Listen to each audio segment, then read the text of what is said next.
So, hello, we are here today to spend this morning with an interesting talk. Our guest is Adriana Lakatosova, the Platform Strategist at ING. Hello, how are you today?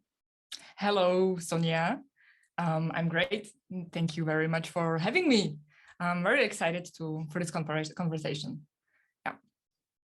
Okay, so what's your morning look like? Do you have any rituals that make it more special and enjoyable? That's a nice personal question. So each morning, the first activity after all the basic hygiene, of course, not gonna go into that.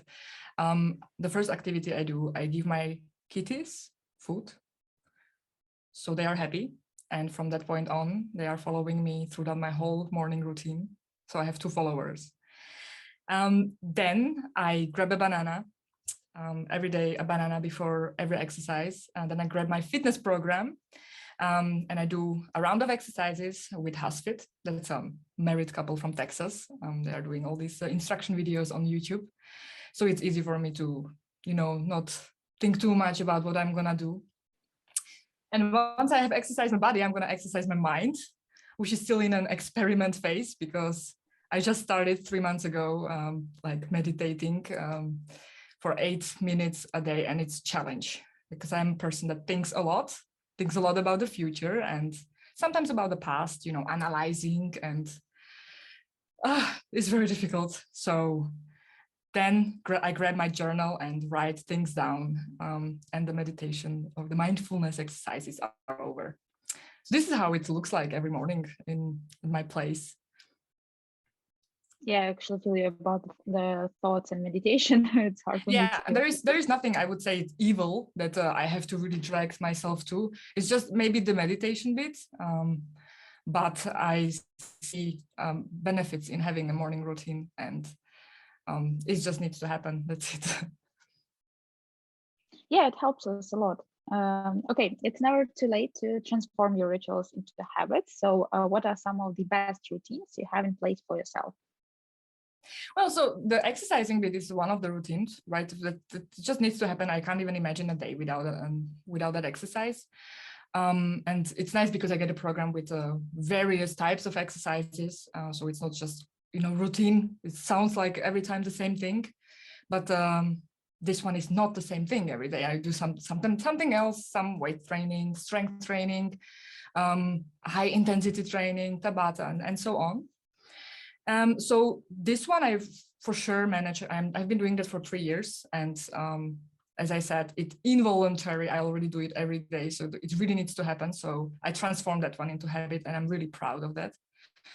Another habit I have, which I started last year in April, I started publishing every Friday and a digest on articles I find inspiring, interesting at the intersection of ecosystem innovation and platform organization. And I do publish them on one community platform. It's called The Network, The Networkers, people enthusiastic about digital business models. So it's this one started as a commitment.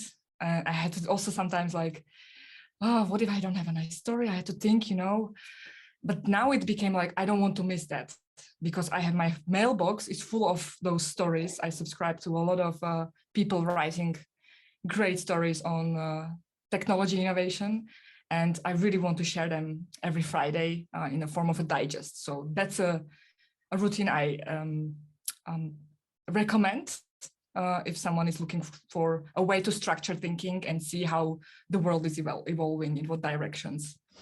So that's the best routine. Another one, the journaling bit. That's a good exercise for your mind. So these 3 routines are really something I would recommend to everyone. Yeah, habits. Yeah, that's great actually, and good thing to try, I think. So, what was your first job, and how did it influence the person that you are today? It's a really good question because it makes me think back into the past.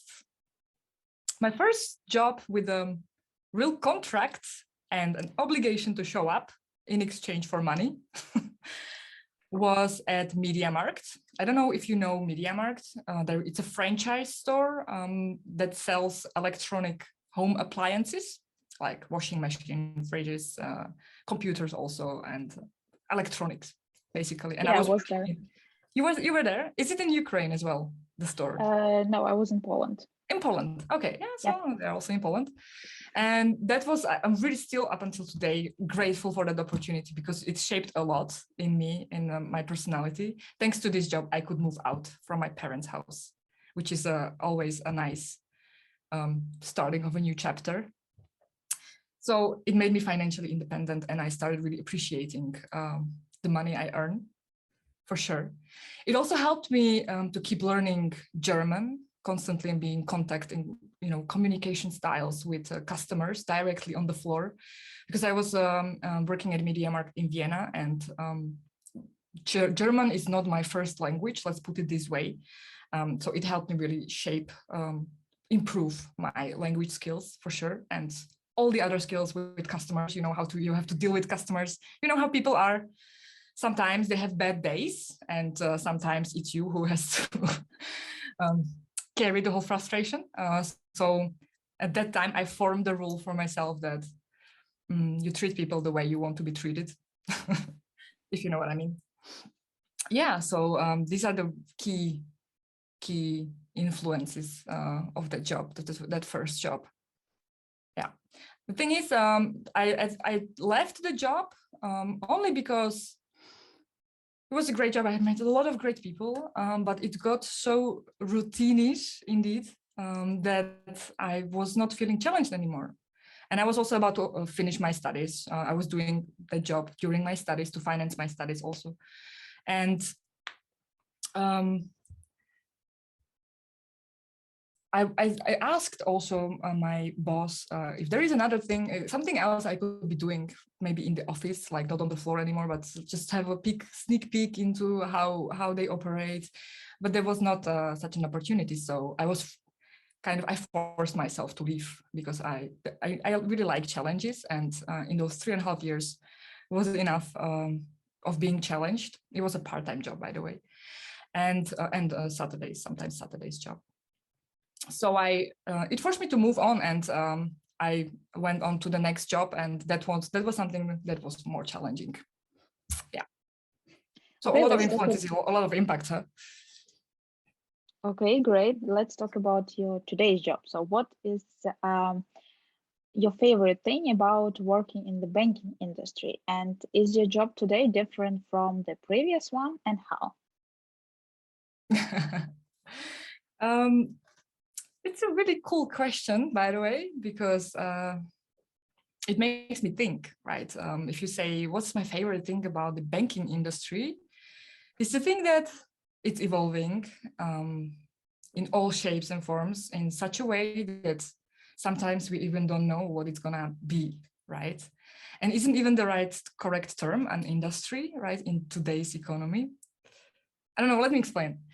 Recently, I've been listening to one of my colleagues' quite inspiring presentations, and he works at infrastructure, IT, and he was talking about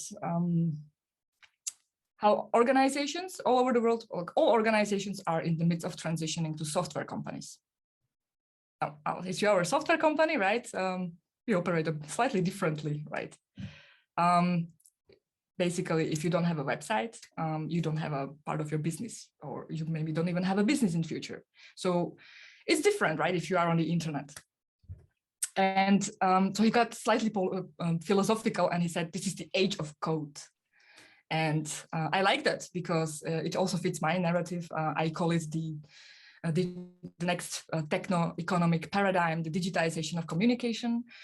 And it's the age because it involves everybody. It involves also the non-techie people, especially, right? Everybody is in some shape or form interacting with code, even the non-techie people, because you have a nice user interface there, but behind that user interface, all the code is hiding, right? The ugly website, the APIs, you are making calls every single day. So it's this that fascinates me also about how we are transitioning into that software world, digitized world. And yeah, sometimes you don't even know what it's going to be. And is it, again, correct to call it an industry? Because if you're on the internet, you are there with a bunch of other different kind of organizations.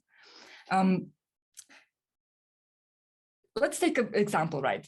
Embedded finance is a trend, right, that is really related to the banking industry or the banks. And embedded finance is when non-financial brands embed digital financial services into their products or services, which means that the bank is not, the bank needs to take a step back and be somewhat invisible, which is not what we are used to. It's a different mindset. Right? It's actually about the non-financial brands and how they use our capabilities for their products and services. So the boundaries of an industry are really, really becoming blurry, and you don't even, what are the non-financial brands? It can be anyone. You can call it the rest of the world. So it's really, overlapping all these ecosystems. And this is what I find really interesting, because you can play different roles in different industries, arenas, ecosystems. And how it's different from what I was doing previously. Before this job, I was also working in a bank, but it was another bank. I was working there as an intern and working student again, very motivated, because I was really eager to learn about how the bank operates. And I was working in the process management department, and it was all about the bank, right? It was not even, sometimes we did surveys, right, to ask the customer for feedback and the wishes and so on, but it's mostly about the internal organization. And again, if you look at it from the mindset perspective, perception perspective, there is no such a thing as internal, right? In the end, if you think about what I was saying, if you are a software company, right, and you provide your capabilities to someone else, you need to open up. So you are actually an open, organization. So it's the mindset thing, from the inside out to really outside in. And that's quite interesting. Okay, you work as a platform strategist, and so tell us more about your day-to-day job. So my working schedule is very diverse. Basically every day doing something else. But you can find patterns in there. And I would categorize these patterns into 3 main groups of activities I'm doing. First one is the core of my job is working on a framework for ecosystem innovation and platform organization that we embed throughout the organization and apply, and also outside of the organization. And with that comes a toolbox with tools that we give people to find out for themselves what this paradigm I was talking about, the digitization of communication or the age of code, means for them and their squad and even their purpose, individual purpose. So there is a toolbox that I am maintaining. I write content about the toolbox. I do workshops. So that's the second group of activities I'm doing. So there is the framework, and I am doing workshops based on that framework. So there is a family of workshops, 3 workshops. One is the innovator's dilemma. The other one is the innovator's solution. And the third one is the innovator's compass. And it goes round and round and round. So in an iterative platform design process. So I'm doing guiding workshops on that one. Within ING and also outside of ING. And then I'm also doing presentations, a lot of communication, right, on the tools, on the framework, on basically the whole story. I am narrating also in this interview on the age of code, the digitization of communication, and what that means for our organization and what it means for other organizations. Yeah, and my stretch ambition is really to be seen as the front runner of the new type of architecture, which you can see unfolding, that starts with uncovering trends and forces and how this impacts or influence the technology, innovation, and organization. So this You was my talked job. you talked about challenges and that you love challenges. So, what were the biggest challenges in your work? The biggest, oh wow, because there is a lot of challenges. As you can imagine, the I mean, my role as a platform strategist, there was no something like that before. My colleague, who is also in this call, and my colleague, my mentor, my boss, my everything, he hired me to identify myself with that role. And I can tell you it was a whole process of identification with that role, because I had to learn on so many different levels. I had to learn, I started, I joined enterprise architecture, right? And there is mainly people with experience most of the times. And this was actually my very first official job. So you can imagine me talking to people and guiding workshops right from the beginning, people that are experts in their domains. And I was not expert yet. It was the beginning. So that was really challenging. Doing presentations for these people with experiences. I even forbid my mentor to be in my presentations because I was so nervous when I looked at him. Was looking at me like, what is she saying? But actually, he was just thinking how I am saying this, if I am correct. So I was also not very an experienced person that gave a lot of presentations. I always promised myself at the university, I'm gonna learn that on the job, right? So there was a lot of things I had to learn. I had to learn to work with IT people, which is also a special species, right? In a good way. I am also trying to understand IT people, so I now took on a programming course just to really see how they operate and what's the mindset.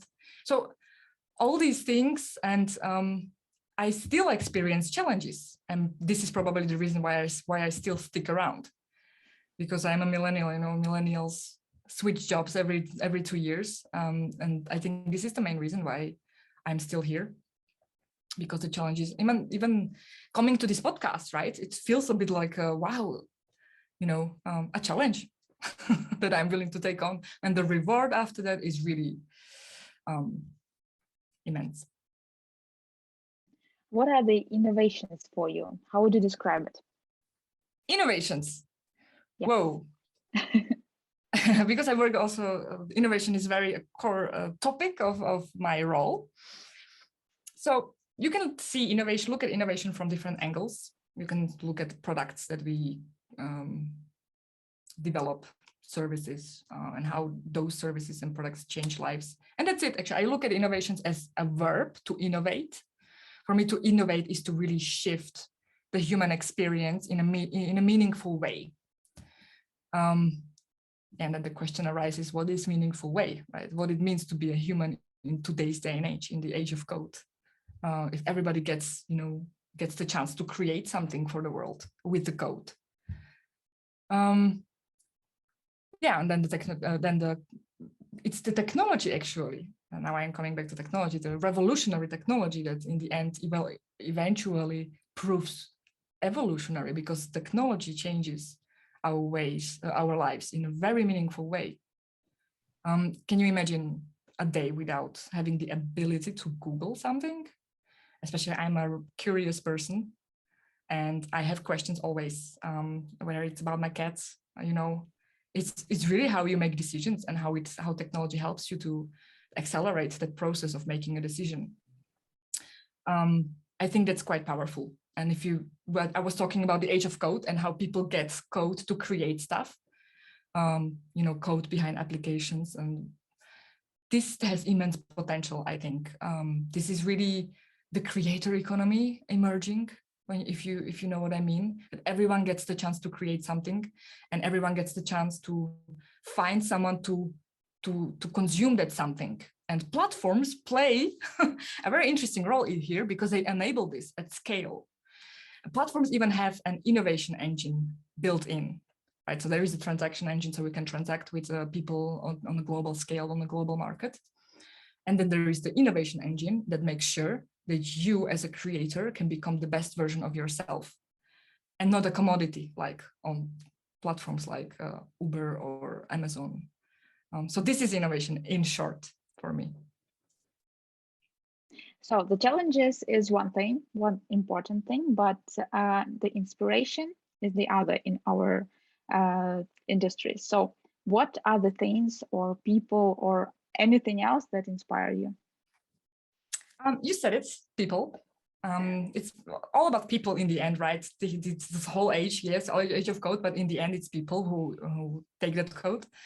And I tend to be heavily inspired by people that take on the non-conventional paths in lives, that stand firm with their decisions in lives, and that basically design their lives. Because every choice you make in life, it's a strategic choice.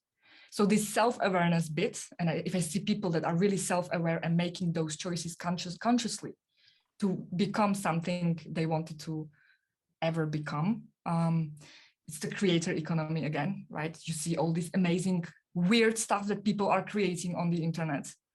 I have an example. I have a good friend, and she also already in high school, she took on the advice from the more experienced from professors, and someone told her, you are so great at geography, go study geography. So she went on study geography, even though she actually deep in her heart felt that she wants to be in the show business.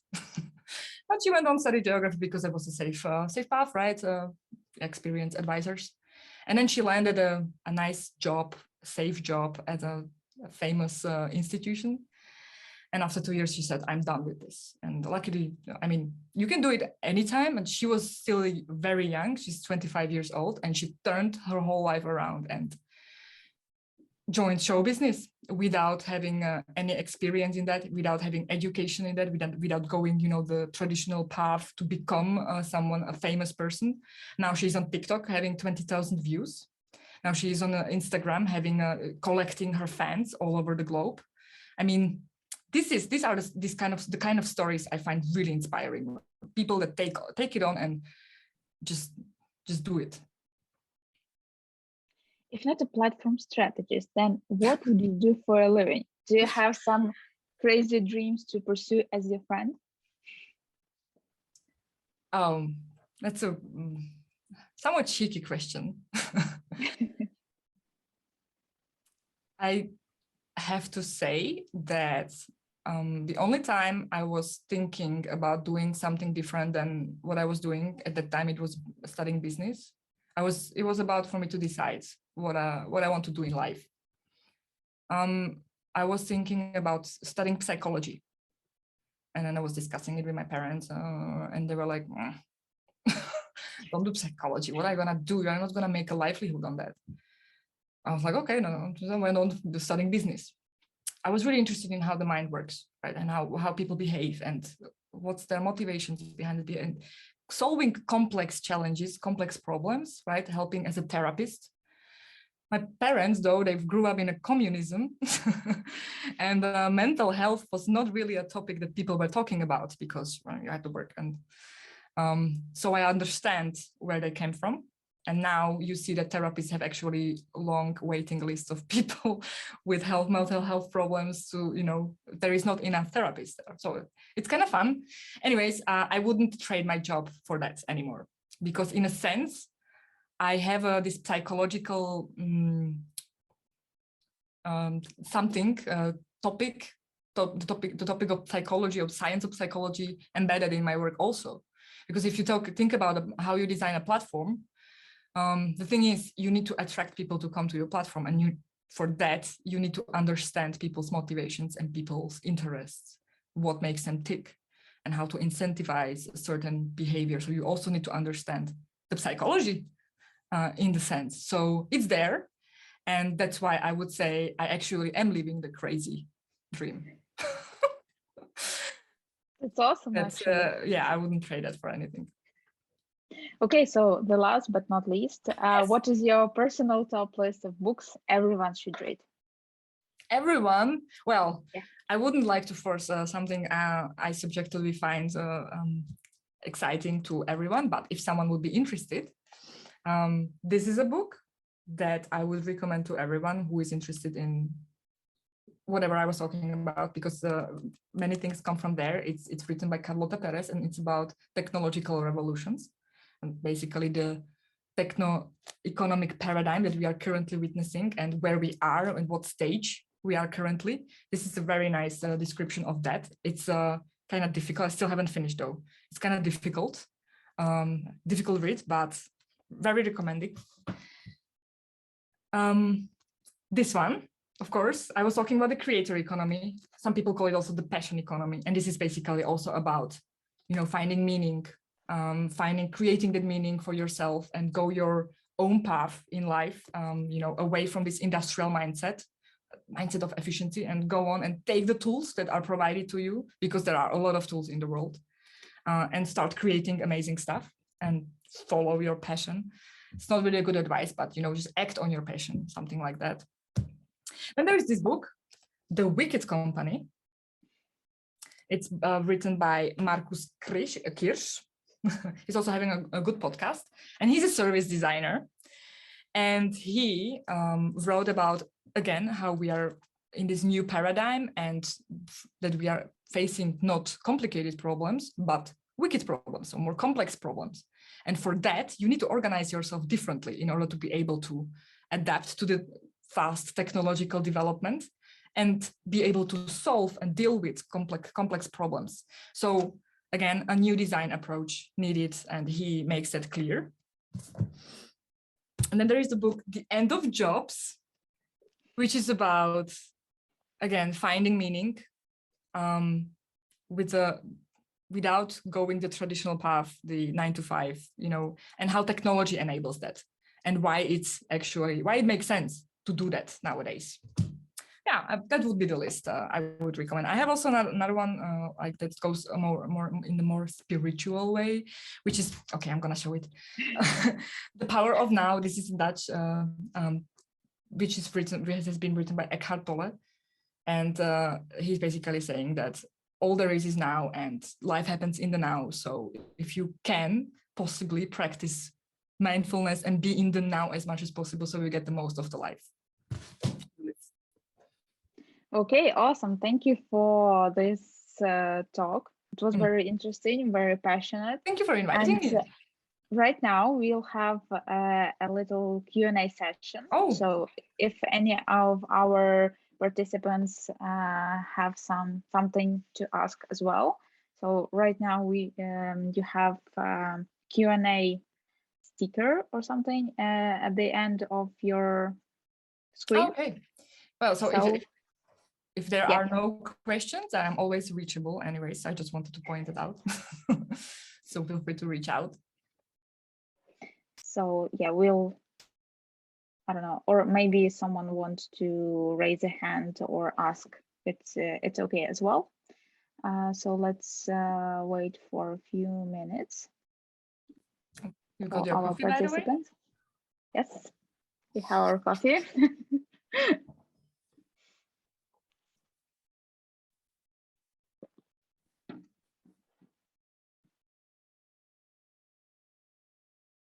Okay, and right now it seems like no one has a question.